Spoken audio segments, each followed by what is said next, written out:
Lego investing can earn you a lot of money. You can end up losing a lot of money. But if you do your research, play your cards right, you should end up doing well.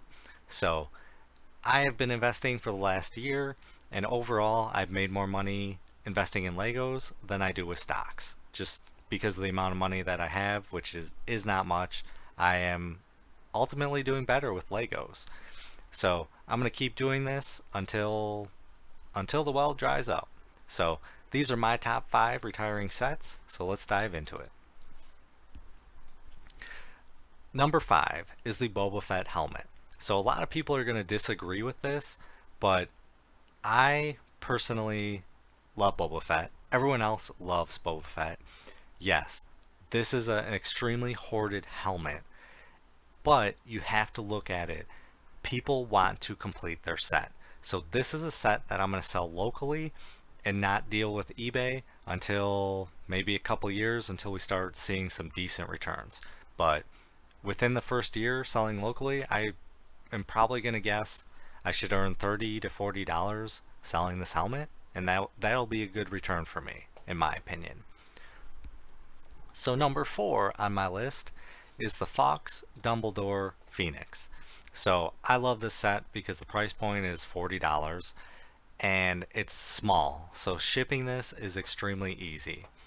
Like I said, I try to sell everything locally, but this should be a set that I can sell local and on eBay fairly soon within the first year.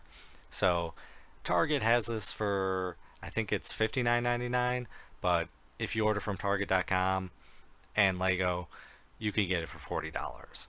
This is going to go great when Hedwig retires, but I think because this one retiring first, this is going to be the moneymaker out of the two. So only time will tell, but this should easily, I'm hoping, net me about $40 in profit per set. So number 3, this one is a tough one. So it's the Lego NASA Apollo Saturn V. It's tough because it's $120. I don't like investing that much money into a set, but ultimately that's my range. I typically won't spend over $130 on a set. This one is awesome. The size and just how it looks it's an amazing piece. So I'm expecting to sell this one for around 160 to 180 within the first year. I'm hoping. This one will be a local set, so I won't go too hard on it. But if we can hit 180, I'll be happy with those returns all day long. And after a few years, if it goes over 200, that's just gravy. So number 2 on my list is the Batmobile Classic TV Batmobile, or the Batman Classic TV series Batmobile. I think this is probably, it's going to be close to the number 1 just because of the size and the price point. I think this one's been flying under the radar, and it's just perfect size to ship. And it's the classic Batmobile. People are going to want to have it next to the Tumbler. The and it's going to be an amazing piece. I definitely see them re-releasing this within a few years, but if I can get rid of all of them within 2 years, I'll definitely be happy. This should easily double in price. I can definitely see this selling for $60 within a short time frame.